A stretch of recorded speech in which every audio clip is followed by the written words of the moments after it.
This is Pet Life Radio. Let's talk pets.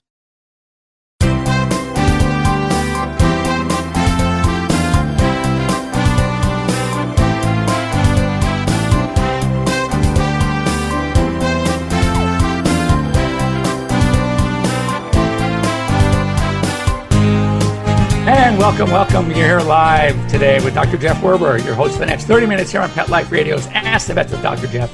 We're here for you. We're here for your pets. We're here to answer any questions you might have.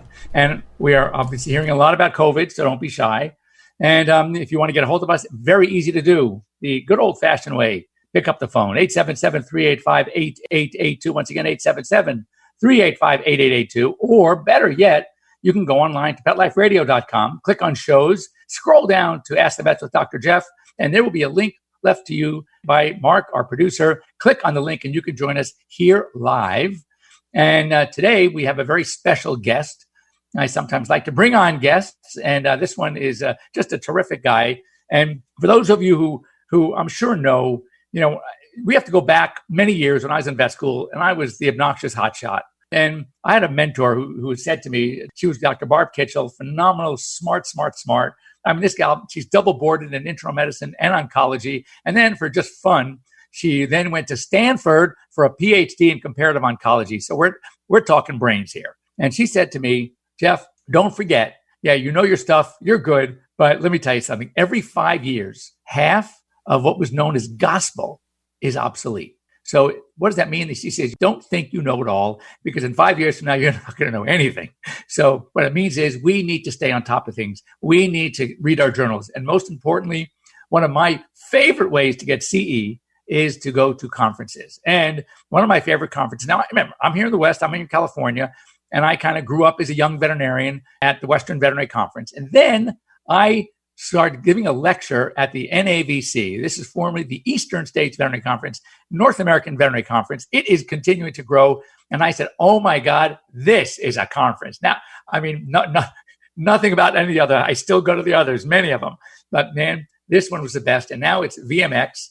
And first of all, it's huge. It's magnificent. It's in Orlando.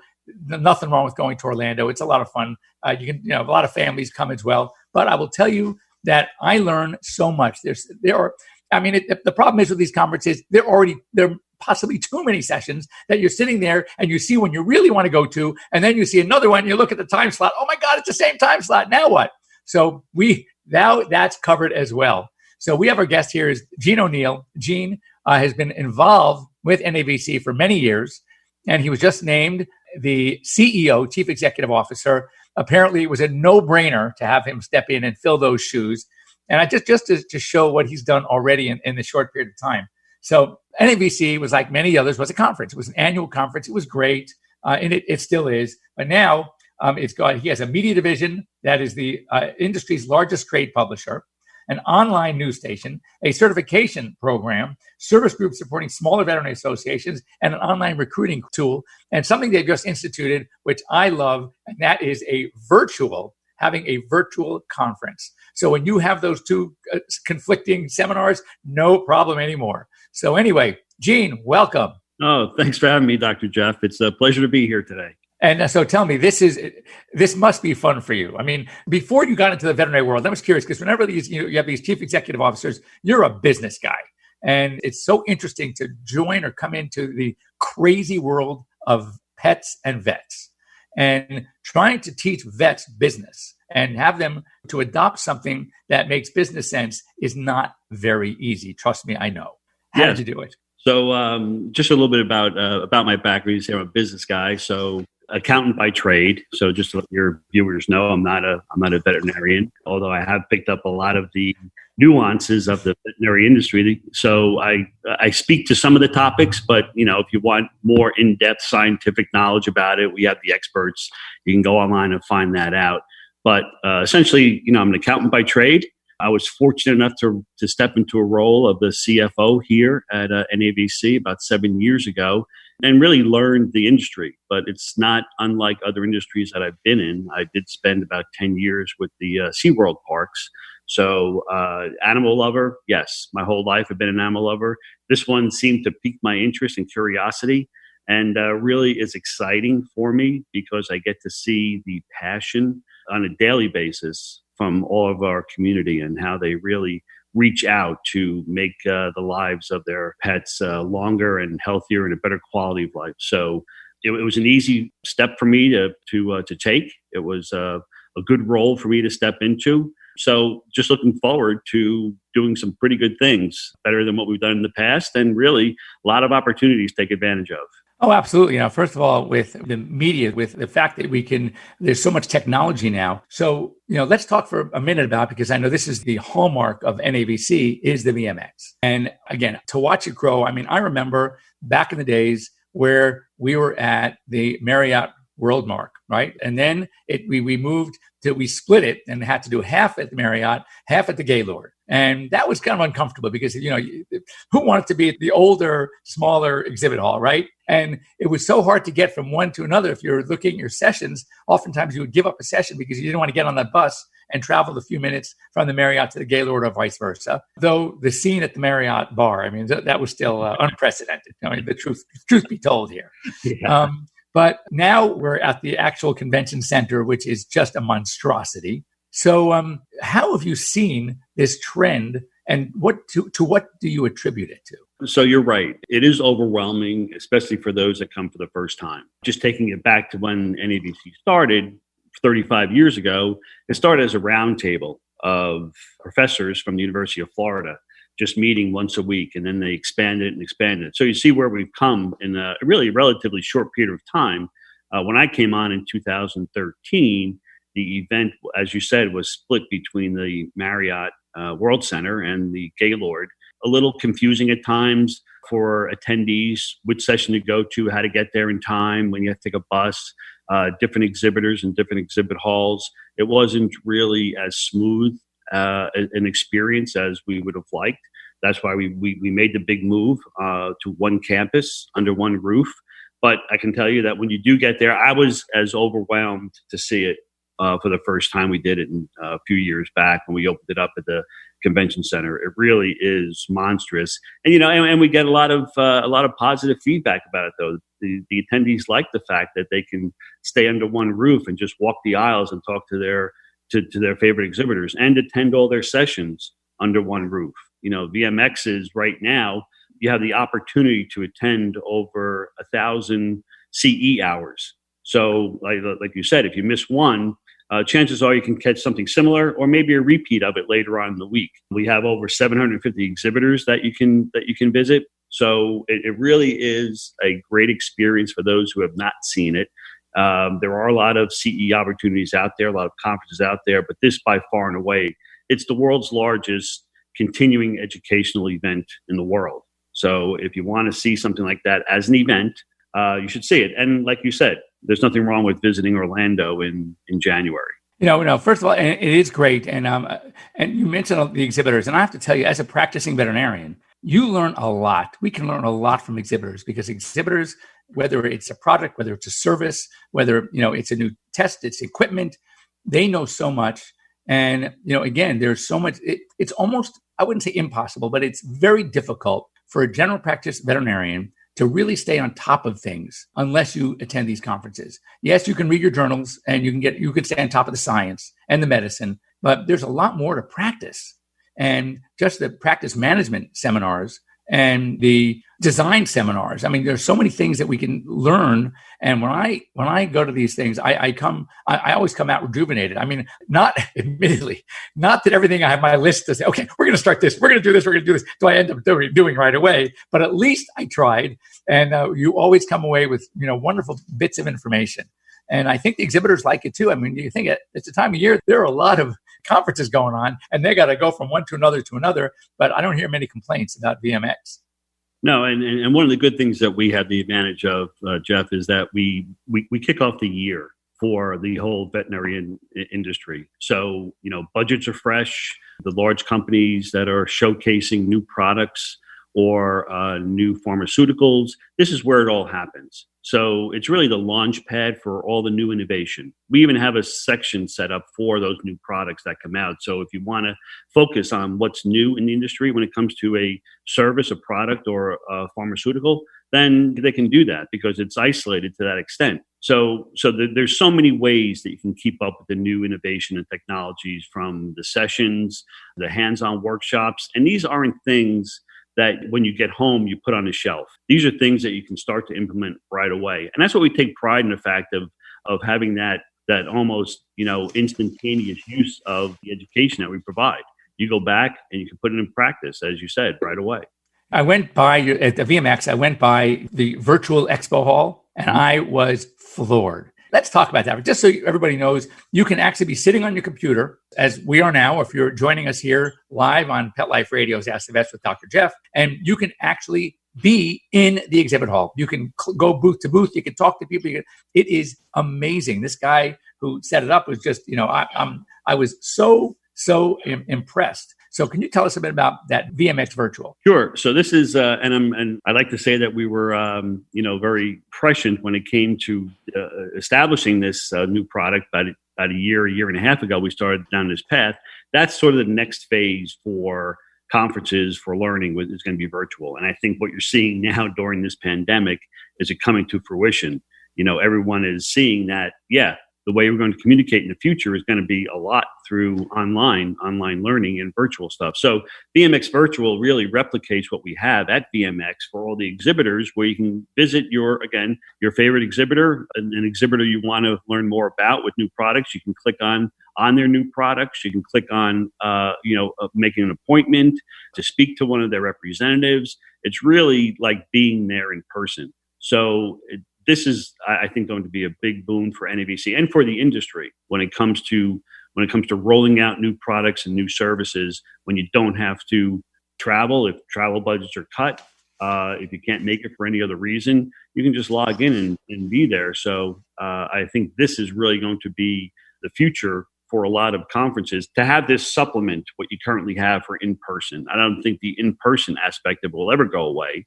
I think the socializing and the collaboration and the networking is still vital, but this is just going to supplement it. And then when we start to add CE to it, where you can attend for probably limited CE, it just makes it that much more attractive. Right.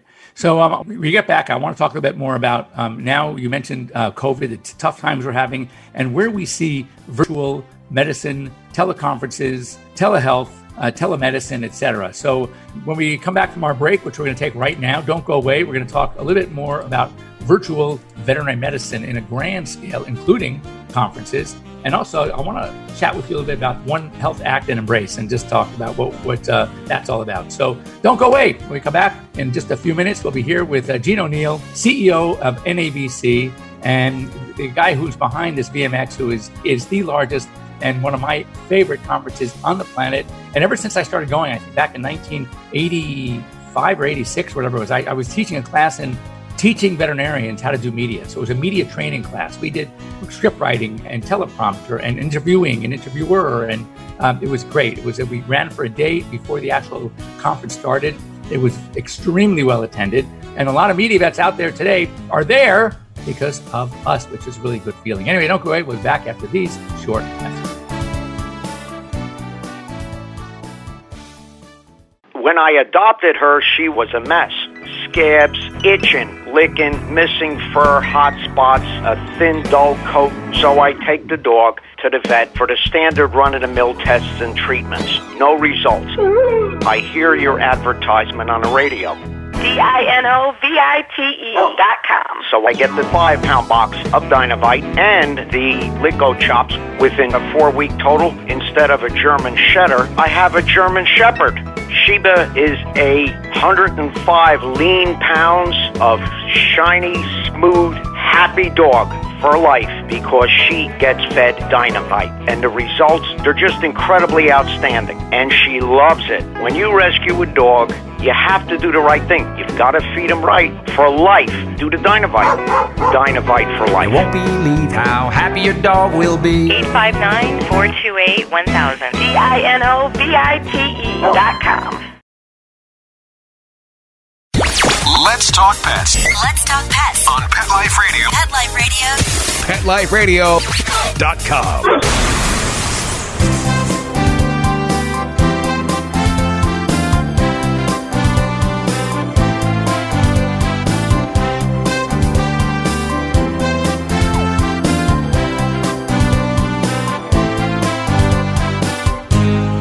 And welcome back to Your Live with Dr.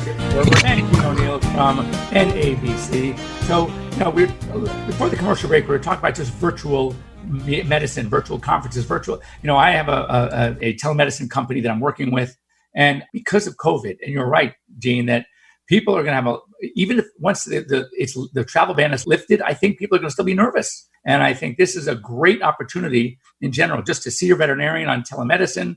My AirVet platform has been going nuts. And I know that the VMX is going to be way ahead of the game by this virtual conference, which you are offering. And I think it's a great thing. And I'll be so curious to see how it's been accepted by veterinarians. So there's a lot more experts out there to talk about telemedicine than me, and a lot you can read about it. But here's my thoughts, my opinions on it are, if anything, telemedicine has been highlighted during these past 3 or 4 months. So the need for it, I think, has really been accelerated. You see some states that have relaxed the regulations on how to use it or when to use it. So I think we're starting to see a sea change in the use of it, similar to what human medicine went through when they first started their telehealth initiatives way back when. I read something the other day where the telehealth or telemedicine instances for the human side year to date have already surpassed 1 billion instances. So when you think about the magnitude and you think about the impact that could have in the pet industry, in the veterinary industry, it's remarkable what we could do. From the NAVC standpoint, we've always been behind it since we started our Veterinary Innovation Council a couple of years ago to take up the topic of really advancing the telemedicine and advocating for uniform state regulations. So that's when we first started with it, but it was more to get some clarity around it, understand it first, and then learn from the human telemedicine efforts and how can we translate that into the animal side. So we're behind it, and I think we'll see a lot more come from it. I think we'll learn from this, and we'll be able to migrate some of the thinking that we have over the past 3 or 4 months into developing new programs for VMX on how to use it in your practice to the best efficiency for your own use and to generate more business. So personally, I think it's there. I think it's time for it. It's just a matter of seeing how the states regulate it and how they loosen their grips on it. I know I have also, one of the things we've been promoting, and I've done over 1,300 calls already, but one of the things that we're seeing is on curbside. A lot of hospitals are doing curbside, and you have a client sitting in the car and they're so nervous. What's going on inside with my pet, right? While they're sitting twiddling their thumbs. Well, what we do is we have them log on to the platform, and then they are live, real action. They're on their phone in their car, watching what's going on with Bowser inside the exam room with the doctor. They're talking to each other, and you're there. You're just not there. Almost like your VMX conferences, your teleconference, where they're going to be there. They're not physically there, but they're there. And in the few minutes we have left, I want to talk to you about the One Health Act and Embrace. What is that all about, and what is it, first of all?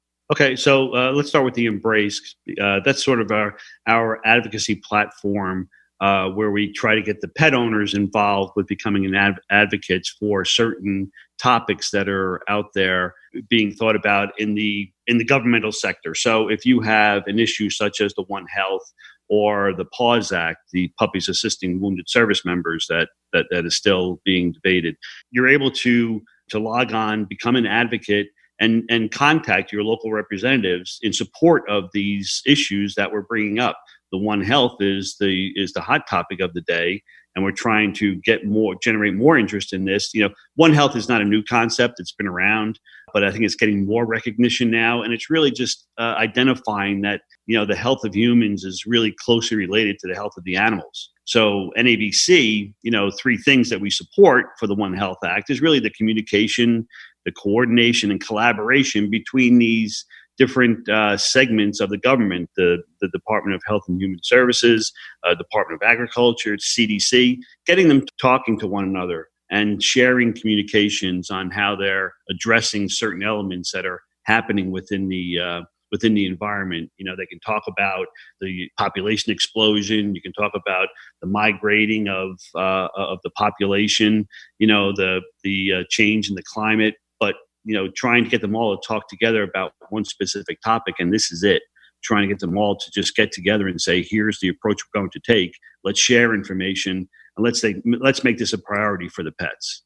For one thing now with just COVID, you think of the similarities between a lot of our human diseases and veterinary diseases, like we have FIV, feline immunodeficiency virus, and HIV, human immunodeficiency virus.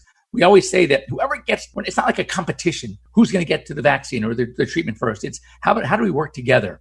And if there is any time that we are seeing this kind of collaboration where veterinary industry, veterinary science, and human science are working together, because it doesn't make a difference. It's not a feather in the cap. It's working together. Let's make it happen. Let's make it quickly. So this One Health initiative, I think, is phenomenal. And like you said, there are way more applications than just medicine, because when we think about the impact of pets and people and how we sort of enjoy and thrive on each other, it's only natural that we should work together as much as we can. Absolutely. Absolutely. Well said, Jeff. So, I think that, first of all, Gene, I want to thank you for joining us. Anything else you want to let us know about what you see plans for the future, not just of VMX and NAVC, but just veterinary medicine? Where do you see where we're going in the future? So I would say that, the paths for veterinary medicine mirror what's going on on the human side. And we're taking advantage of all those advances. And again, if you want to find out more about what we're doing and how we're advancing this, I'd encourage everyone to visit NAVC.com. You can see all of our products and services. As we come out with new products and services, they're right there on the website that you can learn about. But Jeff, one thing I do want to, if I have time, just to mention. Absolutely. Just to mention, during this COVID period, some of the things that I'm really proud that the organization stepped up and took the leadership role in. And one of the first thing we did was, we know how much stress there is in the industry now, regardless of COVID. But the one thing that we didn't want to have happen is we didn't want to have that stress exacerbated by the fact that the professionals need to get their CE and where are they going to get it? And if they've been furloughed, how are they going to pay for it? So we've extended free CE through our Vetfolio platform for those individuals that want to take advantage of it during this period. So that's the first thing we did. The second thing we did is, as you know, we have this intensive hands-on workshop once a year here in Florida. And this year, unfortunately, we had to cancel it. But we had all of this PPE, personal protection, protective equipment that we weren't going to just save till next year. So what we did is we donated to the Florida Department of Health to be used to have a better use for it this year than we could possibly have for it waiting a year from now. So that was the second thing that we did. And then all the content that we've developed through our publications, through our Spark, online Spark videos, through our web articles, and even social media. What our intent is to get as much factual information and practical guidance out there for the vet owners, for the clinic owners to get them through this period of time without going through a lot of different websites or a lot of different areas to get their information. If they came to us, again, they can count on the fact that this is all factual, practical guidance that they can use. So during this period, we're looking to expand that going into the future. And like you said, it's everyone has a prediction on what it's going to look like post-COVID, but all those predictions are just one dot on the spectrum of all possibilities. No one knows what it's going to be. So it's going to be interesting to see. And, we're also talking now about how the impact on VMX is going to be. Are 18,000 people going to be comfortable attending VMX? And if they do, how do we respect that 6-foot distancing requirement? So it's going to be challenging for not only for us, but for a lot of other industries and businesses. One thing I want to add also is that, again, I have been so thoroughly impressed with VMX or NAVC VMX over the years. And, there's so much out there on the cutting edge. And I really would, recommend, and you can be bold, all our pet lovers and pet owners out there who see your veterinarian. Ask them, have you ever attended VMX? Have you ever attended NAVC? And if their answer is no, you need to say, something, you are missing out. That I heard Dr. Jeff on Pet Life Radio's Ask the Vets Dr. Jeff say, this is one conference you do not want to miss. A lot of veterinarians, they want to go to the local conferences and they get their CE. Getting CE, of course, it's important, but to share and this experience is just something that you can't. It's incomparable. You cannot compare this with anything. And if you really want to see and be proud, and your vet to be proud of the profession they've chosen, this is the way you do it. You're engaging with other veterinarians. You are getting excited about, I am reinvigorated every time I come back. And that's what it takes to love this as much as I do, to make sure your veterinarians don't burn out. They get updated knowledge. They get experiences. They get to talk and meet with colleagues, meet with people, other vets that they're impressed with that they've never met before. It is a win-win-win. So I would highly recommend, be bold, ask your vet, have you ever attended VMX? And if they say no, make sure they go. They will not regret it.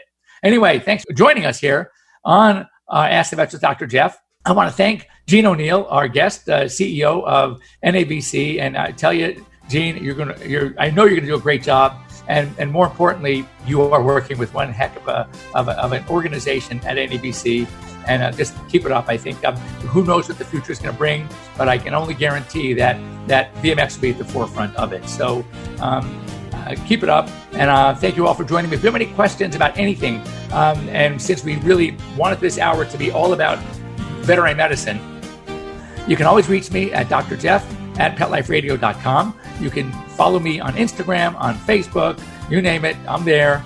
And if you have any topics you'd like me to discuss, you can also learn a lot. Just go onto my AMAs and my Tuesdays tips, and hopefully you'll learn a little something from me. That would be a joy on my part. So we'll be here next week, same bat time, same bat channel, here at 9 a.m. in the West, noon at the East, and anything in between here on Pet Life Radio's Ask with Dr. Jeff.